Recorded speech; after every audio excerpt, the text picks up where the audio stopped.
Ralph Poynter teaching at least 1 year in the public school system. And I'm asking you to try and encourage your comrades to do the same. There is nothing more revolutionary than teaching the truth about liberation and honor Paulo Freire, the pedagogy of the oppressed. And I thank you for that. You may sit down.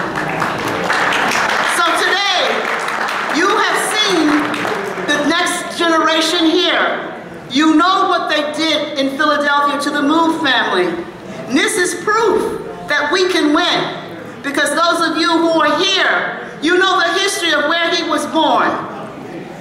And he survived, and he's here to continue the story. I hope he will take the time to tell you his latest project at saving a historical radical monument.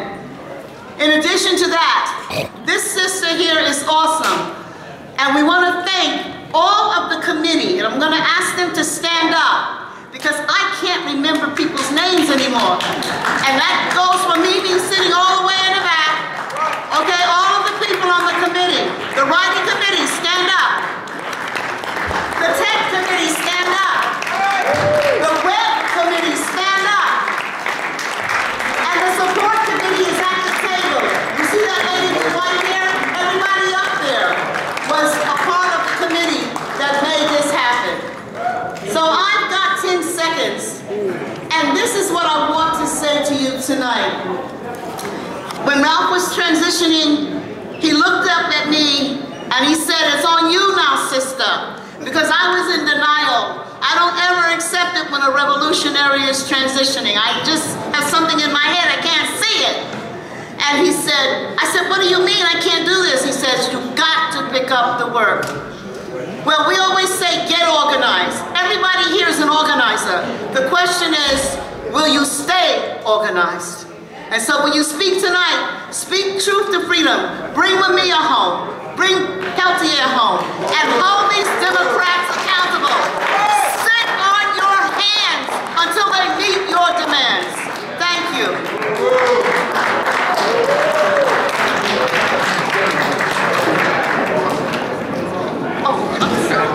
I'm a teacher. I automatically take people's paper. That's how you know I'm a teacher, yes. Also, I just want to acknowledge another very, very awesome person who had everything to do with this event. You see these paintings here. These revolutionary, beautiful paintings of Ralph Poynter. Carlita Rivera, please stand up. We honor you. You gotta stand. You gotta stand. One of the young lords. Winner of the documentary, Jovis Death. And there's some great documentaries about the young lords and what they did. Peace, y'all. My name is Mike Africa Jr.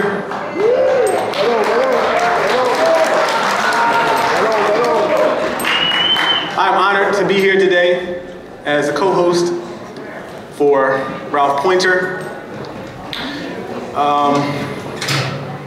The first time I met Ralph Poynter, I don't remember. I've been in this movement for so long. I was born in a jail cell and been fighting for freedom ever since. And Ralph Poynter was one of the people that encouraged me to keep going. But one of the most memorable moments I had with Ralph Poynter was when Ramona Africa was sick. In 2018, she was diagnosed with stage 4 cancer, and she had all kind of other medical health problems. And I called Ralph Poynter and I said, we were trying to do fundraisers to raise support for her healing. And he said, come to New York, we'll do an event, and we will raise some money.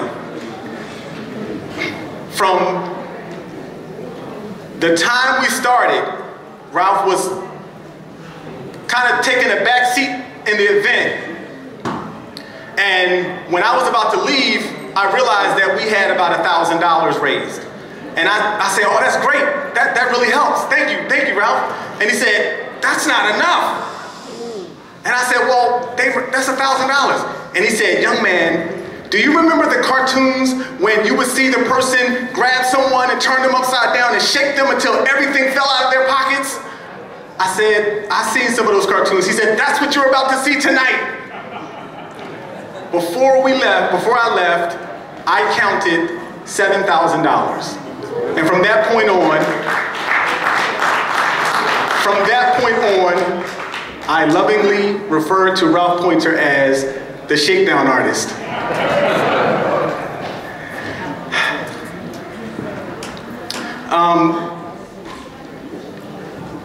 There are many people here, and we, as Sister Betty said, we have time constraints. So, and it's hard for me to tell some of these people, hey, we got 5 minutes, because some of these people, man, the power, I can get lost, you can get lost in their information. So we're going to keep this thing going, but understanding that information. The next person that's coming to speak, wait, Lisa. Is Indigo Washington? No, she's here. Okay, good. So the next person is Bishop Ajay. And while he's coming up, Sister Indigo is here to help us lift our spirits. She has a special table on the side, and at any time during the performance, as long as you go quietly, we hope you will visit her, okay? Because you're not here just to celebrate. Some of us are still healing from the pain of so much loss. We lost Ralph, we lost Sekou, we lost Viola, we lost Marty, we lost Joan. It's too much already. So Indigo is here to help us with that healing. Because we don't take our rage out on each other. We don't mourn, we organize. That's right. Thank you, Sister Betty. And Bishop Ajay is the son of Queen Mother Moore. Please put your hands together.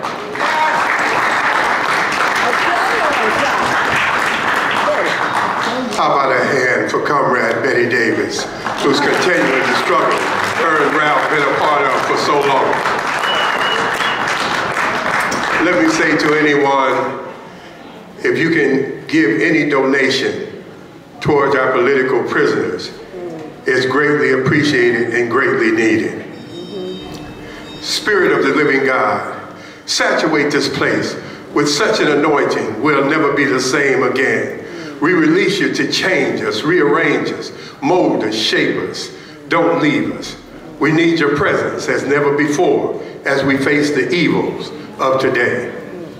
My name is Bishop Ajay, and it is an honor to be able to speak with you, to commemorate our warrior and celebrate our revolutionary, Ralph Poynter. How about a hand for Ralph Poynter?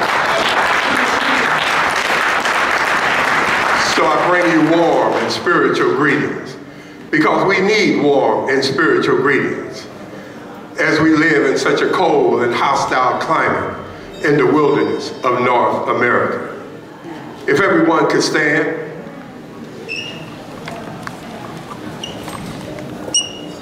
And repeat after me. For the cause that lacks assistance.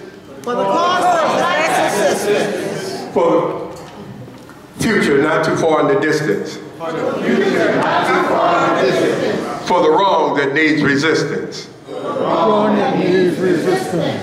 For the good of our race. For the good of our race. For the good of humanity. For the good of humanity. Forward together. Forward together. Backwards never. Backwards never. Forward together. Forward together. Backwards never. Backwards never. Forward together. Forward together. Backwards never. Backwards never. You may be seated. Grand Queen Arch Abbot, the Honorable Queen Mother Moore, I bring you warm and spiritual greetings. Said to me one day, I got a brother for you, and she took me to meet Ralph, and we became comrades and brothers ever since. It would take me all week to tell you about all of the struggles that Queen Mother Moore and Ralph Poynter was a part of in the movement. Also Betty Davis and myself. I love Ralph Poynter. Ralph walked down the street with us talk with us. Malcolm walked down the street with us, talk with us. Queen Mother Moore walked down the street with us, talk with us. When they blocked him on the left, they turned to the right. When they blocked him in back, they turned to the front. When they surrounded them, they rose. And that's what we too must do. We too must rise to the day of liberation and freedom. In my closing, help me to say his name. Ralph Poynter, Ralph Poynter, Ralph Poynter, Ralph Poynter, Ralph Poynter, Ralph Poynter. Forward together, backwards never.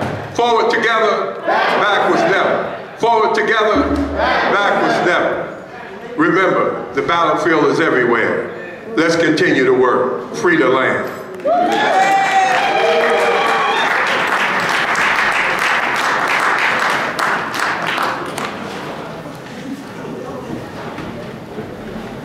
Thank you so much, dear Bishop. Do we have Brother Zaid Muhammad in the house? I know everybody knows him. Is he in the house with us yet? Okay. Moving right along. Well, since he's not here, we want to say what he would always say, which is Manalapo, stand your ground. Stand your ground, that's right. That's right. The next one we want to bring up to give us some words. Come on, my dear brother. Yeah. Come on, the oldest son of, his last name is Poynter, Kevin Poynter.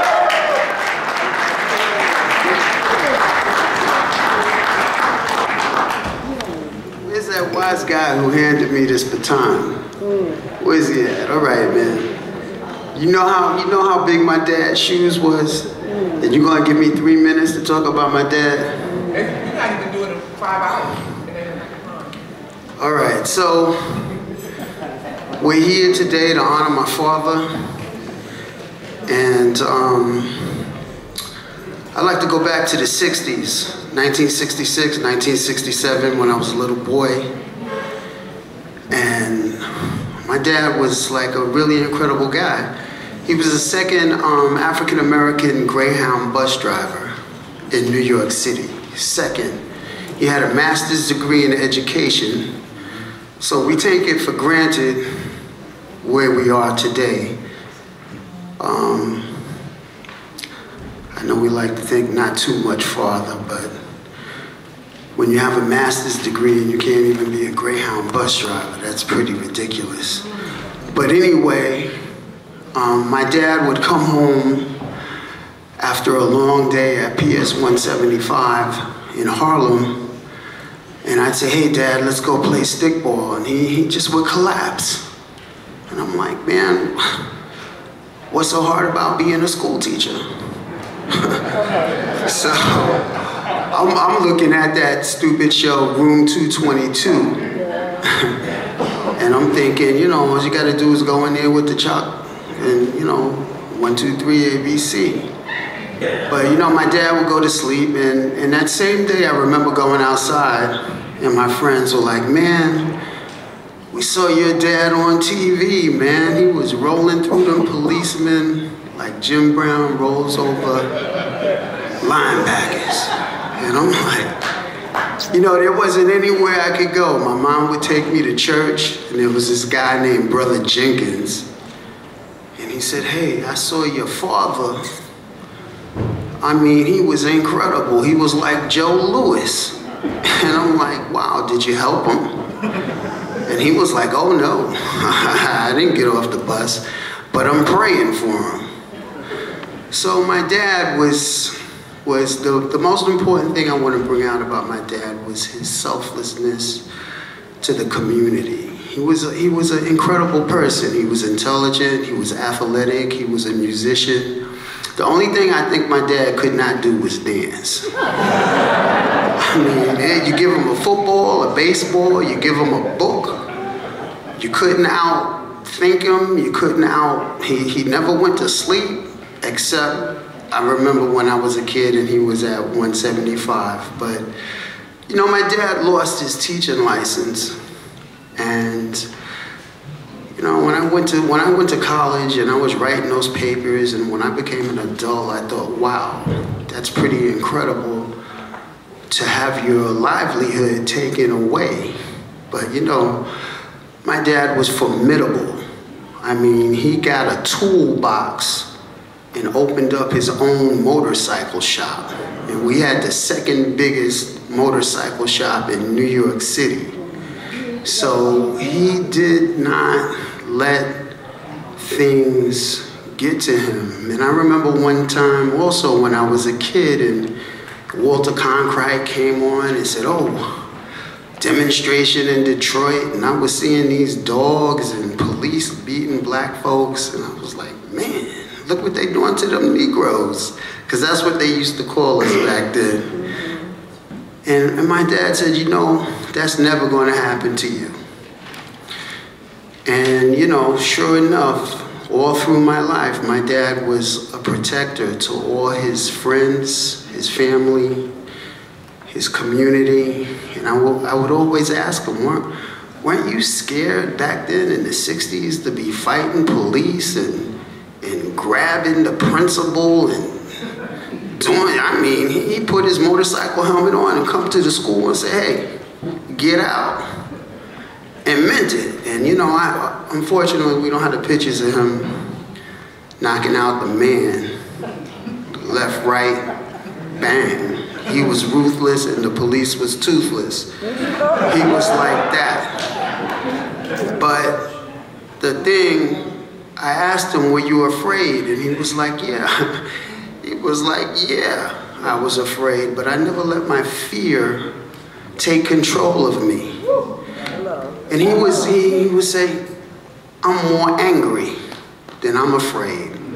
I'm angry what they do to us, and I'm angry that if, you know, whatever happens to them can happen to you. So I had to protect the community so I can protect my family.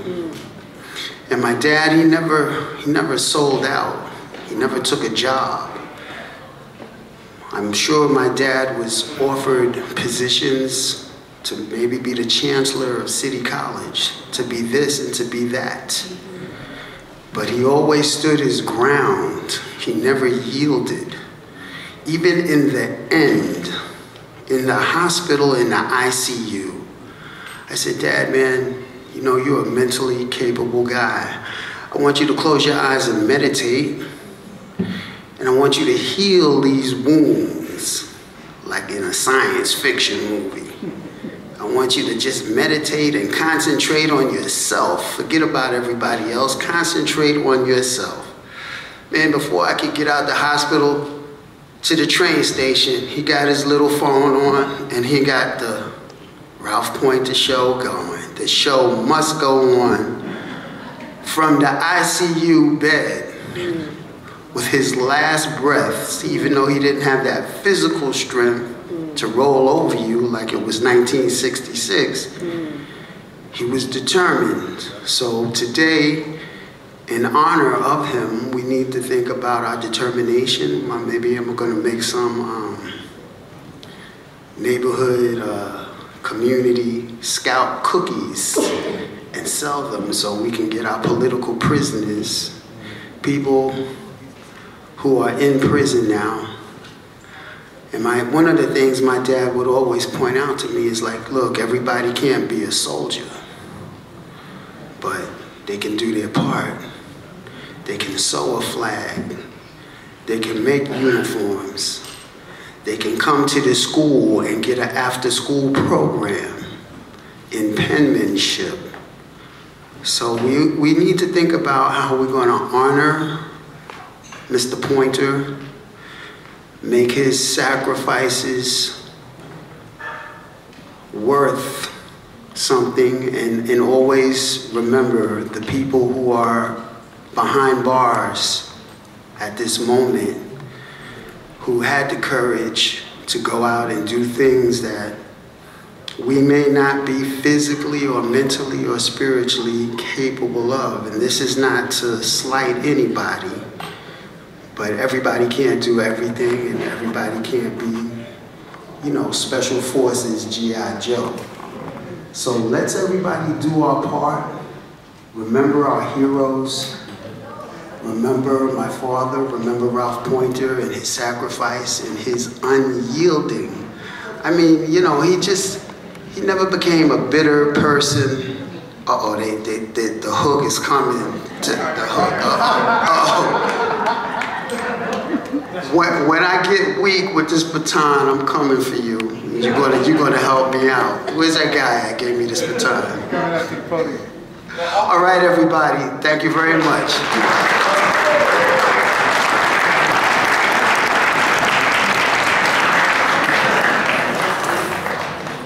The only reason we didn't say anything is because that's his son. Everybody else, we come in. And also just remember, we have time constraints. This place, we got time, that's the only reason. I would let everybody talk forever if I had my way, but we just have time constraints. So, I saw somebody trying to sneak up in this piece. He ain't gonna do that. He knows I know, he knows we know him. Don't try. I'm looking for I know there was specific words, Brother Zaid Muhammad words. The revolutionary poet. The revolutionary poet. And the town crier. Well, we know we got the town crier, but we saw Brother Zaid Muhammad come in here, and then the town crier will be following Raymond Nat Turner. Didn't we see Brother Zaid Muhammad? Brother Zaid Muhammad, come to the front. He just wanted to be called several times, but what are you? Revolutionary poet. That's right. Going to be followed by Raymond Nat Turner. Come on, brother. That's right. You can't sneak by us. Don't even try it.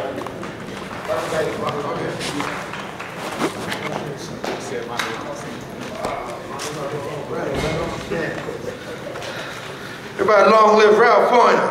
Long live Ralph Poynter. Long live Ralph Poynter. Y'all really started early on a weekday afternoon. I thought I was making good time and being early. I apologize humbly for being late. But I'm so glad to see so many of you out for one of my favorite comrades, my big brother, my New York City tough big brother Ralph Poynter, right? And of course, more than that, all of us together carrying on this fight. For our Lombe breath size this moment, I have to acknowledge that today is not only Ralph's birthday, but it is also two sinister anniversaries. It is the anniversary of the Ponce Massacre, and it is the anniversary of the Sharpeville Massacre. Two turning points of struggle that we are all in solidarity with in this freedom fighter's name. Are we not? Are we not? So we just had to beckon that spirit into this place, because you can't walk this walk and not understand the principle, value, the necessity, and the challenge of sacrifice, right? And Ralph Poynter, for every year of his 89 years, understood that and embodied that. That's why we all loved him so. Happy birthday, Ralph. Happy birthday, Ralph. Let me make this offering and get out of the way. Ralph is the champion of the working class, of the black working class in particular. And he was born in a generation where it was particularly tough for the black working class here up south in the 30s, in the days of the Great Depression and oppression. And there's a great poet who was one of our fathers of this grand tradition, who had this awesome celebration for the black working class by the name of Sterling Brown. And at Ralph's memorial, I shared it then, and I will share it again because I think Ralph would dig it and appreciate it. It's called Strong Men. Ain't no hammer, baby, strike like mine, baby, strike like mine. Strong men, keep it coming on. Dragged you from homeland, chained you in coffers, huddled you spoon fashion in filthy hatches, told you to give a few gentlemen ease. broke you in like oxen, scourged you, branded you, made you a woman breeder, swelled your numbers with bastards, taught you the religion they disgraced. And you sang, keep a inching along like a 4-inch worm. Just to keep a inching along like a 4-inch worm. Strong men, keep a coming on. Strong men getting stronger. They point with pride to the roads you built for them, ride in comfort over the rails you laid for them. They put hammers in your hands and said, drive so much before sundown, and you said, ain't no hammer, baby. Strike like mine, baby. Strike like mine. They cooped you in their kitchens, penned you in their factories, gave you the jobs that they were too good for, tried to guarantee happiness to themselves by shunting misery and dirt to you. When you sang, me and my baby, gonna shine, shine. I said, me and my baby, gonna shine. Strong men, keep it coming on. Strong men, getting stronger. They bought off some of your leaders, stumbled as blind men will. They coached you unwantedly soft voice, and you followed in a way that laughed as usual. They heard the laugh and wondered, uncomfortable, unadmitting a deeper terror. Strong men are coming on. Strong men getting stronger. What for the slums where they hemmed you? What for the teeny huts they could keep for you? What reaches them, makes them ill at ease, fearful when you laugh? Today they shout prohibition at you. Thou shalt not this, thou shalt not that. Reserved for whites only, you laugh.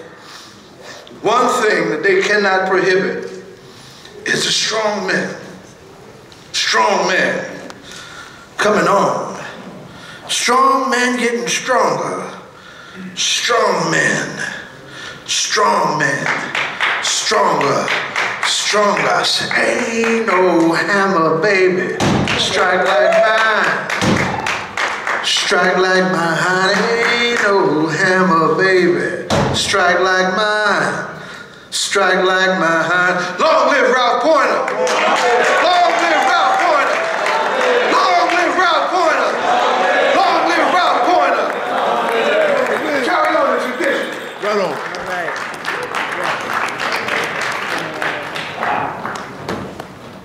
We Jersey folks. Jersey. That's right. Right on. Let me see. Right. We're gonna hear from another revolutionary poet. Y'all already know his name. I don't got to tell you. You know his name.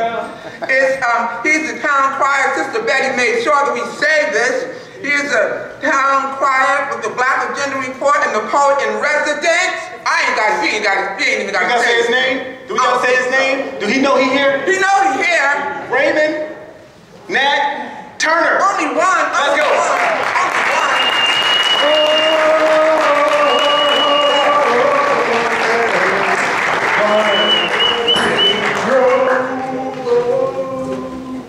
That leads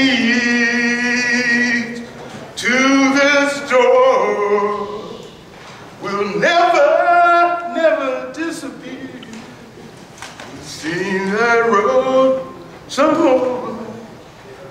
For Ralph, epigraph, quote, they have got to pick up the work, end quote.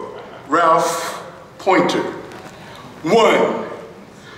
When I finished poeting St. Peter's for Lynn, when I finished poeting Riverside for Glenn, I received Ralph hugs and lived to marvel them.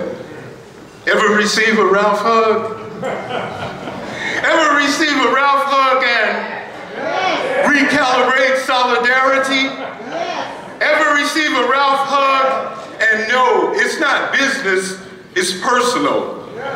Ever receive a Ralph hug and gloat over protected species status? Ever receive a Ralph hug and know the real meaning of human shield? 2, it's Christmas Day and the ancestors say, Ray, we need you to preach a poem punctuated with emeralds, rubies, and diamonds. No Ralph hug this time. We need you trying and training and town crying red blues. 3, the ancestors said, some of us celebrated Big Apple Christmases past, reconnected with cousins, listening all to aunts and uncles, gave and received gifts with long tons of love. This Christmas, we want the best. The ancestors said we met more than 4 corners, conferred, discussed, debated, decided, 6 decades serving the peoples, worthy of promotion, worthy of AIT, ancestor in training. The ancestor said, some of you will surely scream as if we've snatched a battalion. No, we're gifting golden opportunities. Walk unbent in his moccasins, run long distances in his boots.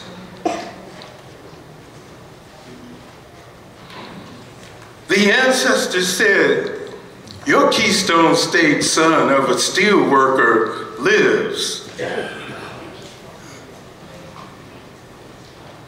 Lives toiling in fertile fields of your minds, lives sowing DNA deep resistance, coursing through your heart's farms. The ancestors said the steel's hard from knowing white heat and hammer. The steelworker's son leaves looped his triple platinum hit.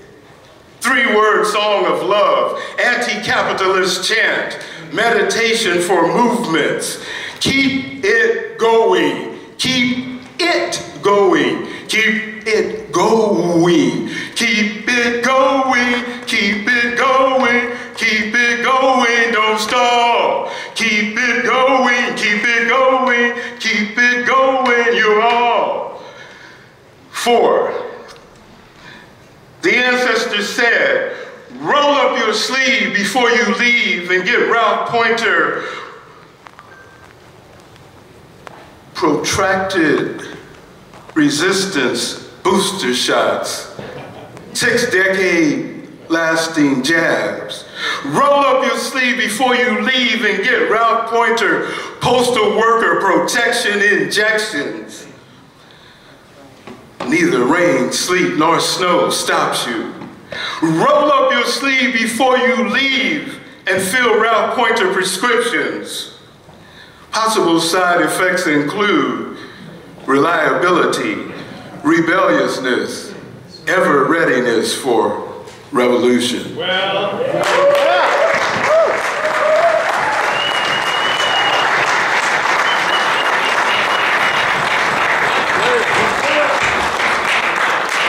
And next we're going to have what I just call a special presentation. How often is it that your 5th grade students want to come back and honor you and salute you so many years later? Do we have Paula McCrae and Chris Campbell?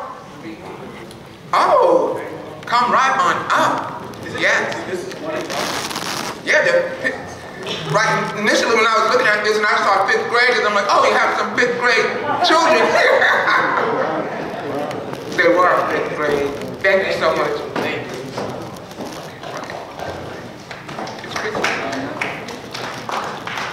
Thank you. Good evening, everyone. I am very honored to be able to speak about Mr. Poynter. Thank you, Betty, for inviting me. Mr. Poynter, he lives in me. I call him Mr. Poynter because he was my 5th grade teacher. 1965, Kevin, I'm sorry, he was with me and some of the other students in the after-school program. And I am so thankful that he kept us off the streets. You know, that's why he was tired. We were sometimes 5th graders, the next year we were going to junior high school. So, of course, we had a little estrogen coming up. And so, Mr. Poynter, he was serious and he did not play. And he let us know he did not play, but he was gentle. Always gentle. And I'm thankful for him influencing me and exposing us to African culture. Every year he would have this group named Dinenzula, African dance group. They would come every year and he gave the parents and everybody the chance to come out at night and dress up. So when you're in a neighborhood where you really don't. Now PS 175, Harlem is the cultural center of the world. We know that. But not everybody is exposed to what we were exposed to at that time in the 60s, because Harlem was considered a ghetto at that time, and I am blessed to have grown up in that. Now, I'm also a retired teacher, so he influenced me. And now when I look back, I said, yeah, okay, Mr. Poynter. I had a little bit of activism, and I still do, not a little bit. I'm just waiting to come out, you know, and advocacy. I always advocated for my students and what was right. And the principal would always say, why don't you become an assistant principal? No, because you're a teacher, and then when you become a principal, then you're not for the students or the teachers. So I'm just going to read from what I wrote, so I won't go past my minutes. So, as I said, Mr. Poynter had a great influence on my life and a lot of other students' lives. So, his life, as you can see, is still telling a story.